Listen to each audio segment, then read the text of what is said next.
Hi, I'm Alex. If you know me personally, you would know that Pet Sounds by the Beach Boys is my favorite album of all time. I'm actually a huge Beach Boys fan and have been doing a weekly radio show where I review their whole discography, but that's besides the point. I've loved the album Pet Sounds for years. I've listened to songs from the album over 1,000 times, and I seriously don't think I'll ever get tired of it. However, there is one thing about this classic album that bothers me to no end: the album cover.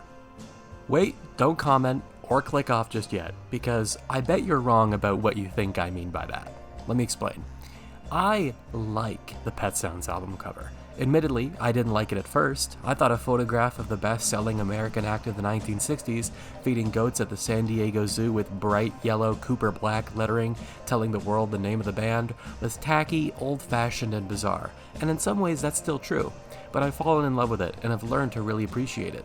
No, my issue with the album cover is that actually it's not a problem with the cover itself, but instead a problem with the different versions of it. That's right. Too many times do I find myself watching a video essay about the Beach Boys or the creation of Pet Sounds, and instead of using this beautiful, perfectly saturated, charming album cover and color palette, they use this highly contrast, scary monstrosity.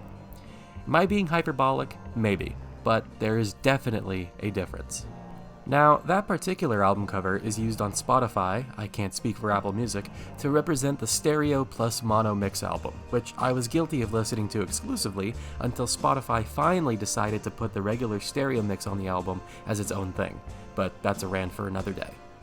Another version of this album cover I frequently see people use in videos and posts is this one, which, if I'm correct, is actually from the 50th anniversary album re-release on streaming. Is this one awful?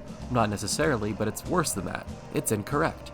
So, to be entirely honest with you, that's all I really had to say pertaining this brief rant.